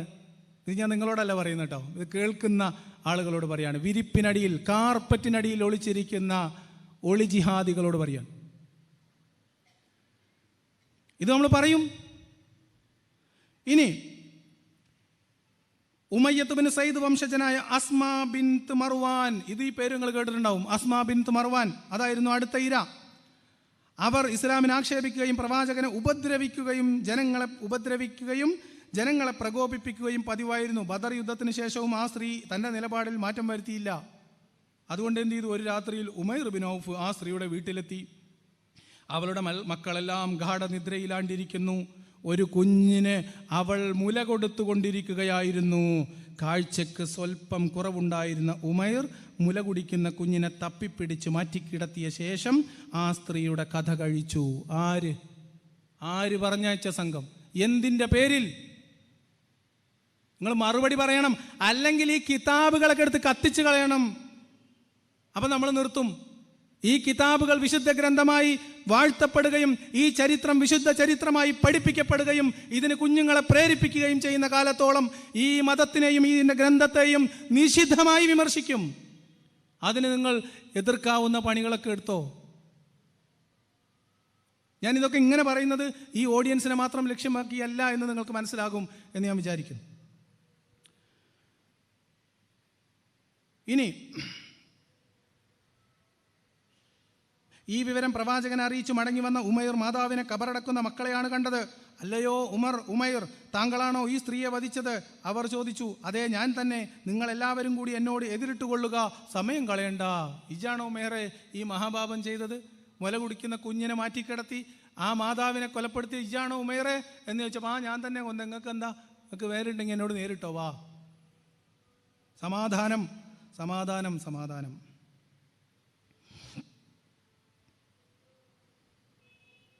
അപ്പോൾ അവൻ പറഞ്ഞ എന്താ? അവൾ പറഞ്ഞതുപോലെ കാര്യങ്ങൾ നിങ്ങളെല്ലാവരും കൂടി ഒന്നിച്ചു പറഞ്ഞാലും ഒന്നുകിൽ നിങ്ങളെയെല്ലാം ഞാൻ വധിക്കും, അല്ലെങ്കിൽ ഞാൻ മരിച്ചു വീഴും. ഇതായിരുന്നു ഉമൈറിന്റെ മറുപടി. ഉമൈറിന്റെ ഈ ധൈര്യം സ്വഗോത്രമായ ബനു ഖത്മാൻ ഒളിച്ചു വെച്ച വിശ്വാസം പരസ്യമാക്കാൻ അവസരമുണ്ടാക്കി എന്ന് പറഞ്ഞ് ഇങ്ങനെ. ഇനി കഅബ് ബിൻ അഷ്റഫിന്റെ കൊലപാതകം എന്ന് പറയുന്ന ഒരു സംഭവം കൂടി ഇതിനകത്ത് ഉദ്ധരിച്ചിട്ട് നിർത്തുകയാണ്. അപ്പോൾ എങ്ങനെയാണ് ബദർ എന്ന് പറയുന്നത് ഇസ്ലാമിൻ്റെ ജീവവായുവായി മാറിയത് എന്ന്? ബദർ കൊണ്ട് ഇസ്ലാം നേടിയെടുത്തത് ഇസ്ലാമിനെ കുറിച്ചും മുഹമ്മദിനെ കുറിച്ചുമുള്ള ഭയമായിരുന്നു. മനുഷ്യർക്ക് ജീവഭയമായിരുന്നു. ആ ജീവഭയത്തിൻ്റെ തണലിൽ, മനുഷ്യരുടെ ഭയത്തിൻ്റെ മറവിലാണ് മുഹമ്മദ് ഇസ്ലാം വളർത്തിയത്. അതിന് പിന്നീട് പ്രയോഗിച്ചത് വാളാണ്, ഖഡ്ഗമാണ്. അത് മൗദൂദി പറഞ്ഞത് സത്യമാണ്. ഇപ്പോഴും ഇസ്ലാം പ്രചരിപ്പിക്കാൻ ഇവരുടെ മുന്നിലുള്ളത് ഭയം ജനിപ്പിക്കൽ മാത്രമാണ്. സാധാരണ വിശ്വാസികളെ, ഇസ്ലാമിനെക്കുറിച്ച് കൂടുതൽ കഥകൾ അറിയാത്തവരെ അവർ ഖബർ പറഞ്ഞും നരകം പറഞ്ഞും പേടിപ്പിക്കും. ഇവർക്ക് ആയുധവും ഇവർക്ക് സംവിധാനവും ഇവർക്ക് അധികാരവും വരുന്ന സമയത്ത് ഇവർ യഥാർത്ഥ ആയുധം പുറത്തെടുത്ത് ഭീതിയും ഭീകരതയും സൃഷ്ടിച്ച് പേടിപ്പിക്കും. കഅബ് ബിൻ അഷ്റഫിനെ കൊലപ്പെടുത്തിയതിൻ്റെ കാരണം പറയുന്നത് ബദറിൽ മൃതദേഹങ്ങളോട് അപമര്യാദ കാണിച്ച മുഹമ്മദിന് ആ മൃതദേഹങ്ങളോട് പോലും അനാദരവ് കാണിച്ചതിനെക്കുറിച്ച് പരാമർശിച്ചുകൊണ്ട് കഅബ് ബിൻ അഷ്റഫ് വിലാപകാവ്യം എഴുതി. ഇതായിരുന്നു കഅബ് ബിൻ അഷ്റഫ് ചെയ്ത കുറ്റം. ഈ കഅബ് ബിൻ അഷ്റഫിനെ കൊലപ്പെടുത്താൻ വേണ്ടി മുഹമ്മദ് ചെയ്തത് ഇങ്ങനെ കൂടിയിരിക്കുന്ന സദസ്സിനോട് ചോദിച്ചിട്ട് കഅബ് ബിൻ അഷ്റഫിനെ വകവരുത്താൻ ആരുണ്ട് എന്ന് സ്വന്തം അണികളോട് നോക്കി ചോദിച്ചു. അതിലൊരാൾ, ഇദ്ദേഹത്തിൻ്റെ ഒരകന്ന മുലകുടി ബന്ധത്തിലുള്ള ഒരു സഹോദരൻ, ഞാൻ തയ്യാറാണ് എന്ന് പറഞ്ഞ് എഴുന്നേറ്റ് നിന്നു. അതിനുകൂടെ അദ്ദേഹം ചോദിച്ചു, എനിക്ക് അദ്ദേഹത്തെ ചതിച്ചു കൊല്ലാൻ, അദ്ദേഹത്തിന് വേണ്ടി കൊല്ലാൻ വേണ്ടി ചില ചതിവാക്കുകൾ പറയാൻ എനിക്ക് നബിയെ അങ്ങ് അനുവാദം തരുമോ എന്ന് ചോദിച്ചു. പറഞ്ഞുകൊള്ളൂ എന്ന് മുഹമ്മദ് പറഞ്ഞു. അങ്ങനെ കഅബ് ബിൻ അഷ്റഫിൻ്റെ വീട്ടിൽ ചെന്ന് സഹോദരൻ, അർദ്ധ സഹോദരനോ അല്ലെങ്കിൽ ഈ മുലകുടി ബന്ധത്തിലുള്ള സഹോദരനും വേറൊരു സുഹൃത്തും കൂടി ചെന്നിട്ട് കഅബ് ബിൻ അഷ്റഫിനെ വിളിച്ച് പുറത്തോട്ടിറക്കി. ഭാര്യ പറഞ്ഞു, നിങ്ങൾ ഈ നേരത്തെ എന്ത് പണിയാണ് കാണിക്കണം മനുഷ്യ, ഞങ്ങളിപ്പോൾ പുറത്തു പോയല്ലേ, വല്ല ശത്രുക്കളുമായിരിക്കും. അപ്പം ഇദ്ദേഹം പറഞ്ഞു, അതെൻ്റെ മുലകുടി ബന്ധത്തിലുള്ള സഹോദരനാണ്, നീ എന്താണ് ഈ പറയണത്? വിളിച്ചാൽ വിളിക്കുത്തരം നൽകേണ്ടത് മാന്യതയല്ലേ? വീട്ടിലേക്ക് ഒരാൾ വരുന്നതല്ലേ? കഅബ് ബിൻ അഷ്റഫ് പുറത്തിറങ്ങി. കഅബ് ബിൻ അഷ്റഫ് പുറത്തിറങ്ങിയപ്പോൾ കഅബ് ബിൻ അഷ്റഫിനെ അതിനു മുമ്പ് അവർ സമീപിക്കുന്നുണ്ട്. എന്നിട്ട് മുഹമ്മദിൻ്റെ അടുത്ത് പൈസ കിട്ടുന്നില്ല, പ്രശ്നമാണ്, അപ്പോൾ എനിക്ക് കുറച്ച് പൈസ വേണം, കടം വേണം, ലോണ് വേണം എന്നൊക്കെ പറയും. അപ്പോൾ അതിന് നിങ്ങൾ എന്തെങ്കിലും ഈട് വെക്കാൻ പറയും. ഈട് വെക്കാൻ വേണ്ടി പറയുമ്പോൾ അതിനെക്കുറിച്ച് സംസാരം ഉണ്ടാകും. അവസാനം ആയുധങ്ങൾ ഈട് വെക്കാം എന്ന് പറയും. ഈ ആയുധങ്ങൾ ഈട് വെക്കുന്നതുമായി ബന്ധപ്പെട്ടാണ് പിന്നെ പോകുന്നത്. ആയുധം വെക്കാൻ വേണ്ടി ചെന്നു. അപ്പോൾ കഅബ് ബിൻ അഷ്റഫ് പുറത്തു വന്നു. ഇവരുടെ കയ്യിൽ ആയുധമുണ്ട്, അത് പണയം വെക്കാൻ പോയതാണല്ലോ. അപ്പം അങ്ങനെ കഅബ് ബിൻ അഷ്റഫ് പുറത്തു വന്നപ്പോൾ അയാൾ ചോദിച്ചു, ഓ ഇത്രയും ഒരു സെൻറ്റുള്ള ഒരു സംഭവം ഞാൻ ഇതുവരെ കേട്ടില്ല, എന്തൊരു സെൻറ്റാണിത്, എന്തൊരു സുഗന്ധമാണ് നിങ്ങൾ അടിച്ച ഈ അത്തറിനുള്ളത്, ഇത് ഏതാ സാധനം എന്നൊക്കെ ചോദിച്ചു. ഇതൊന്ന് മണത്തോക്കട്ടെ എന്ന് പറഞ്ഞിട്ട് ഒരാൾ തല താഴ്ത്തിപ്പിടിച്ചു, മറ്റവൻ ആഞ്ഞുവെട്ടി തലയും ഉടലും വേർപെട്ടു എന്നാണ് ചരിത്രം. ഇതാണ് ബദർ. ഇതിനിവരെ പ്രേരിപ്പിച്ച സംഭവമാണ് ബദർ. ബദറും ബദരീകളും എന്താണ് എന്ന്, ഞാൻ ഈ പറഞ്ഞത് തെറ്റാണെന്ന് സ്ഥാപിക്കാൻ ആർജവമുള്ള ഏത് മുസ്ലിം പണ്ഡിതനെയും സ്നേഹപൂർവ്വം സ്വാഗതം ചെയ്യാണ്. നമുക്ക് ചർച്ച ചെയ്യാം പുസ്തകങ്ങൾ വെച്ചിട്ട്. ബദർ മൗലൂദും ബദരീങ്ങളുടെ ആണ്ടു നേർച്ചയൊക്കെ സംഘടിപ്പിക്കുന്ന വിശ്വാസികൾ ഇടയ്ക്കെങ്കിലും ബദറിൻ്റെ ഈ ചരിത്രങ്ങളിലൂടെ കടന്നു പോകണം എന്ന് മാത്രം ഓർമ്മിപ്പിച്ചുകൊണ്ട് നിങ്ങളുടെ എല്ലാവരോടും നന്ദി പറഞ്ഞുകൊണ്ട്, പ്രത്യേകിച്ച് ഇങ്ങനെ ഒരു പരിപാടിക്ക് എന്നെ ക്ഷണിച്ച ഇതിൻ്റെ സംഘാടകരോടുള്ള സ്നേഹവും നന്ദിയും അറിയിച്ചുകൊണ്ട്, ഇത്രയും നേരം കേട്ടിരുന്ന എല്ലാവരോടും സ്നേഹം അറിയിച്ചുകൊണ്ട് നിർത്തുന്നു. നന്ദി.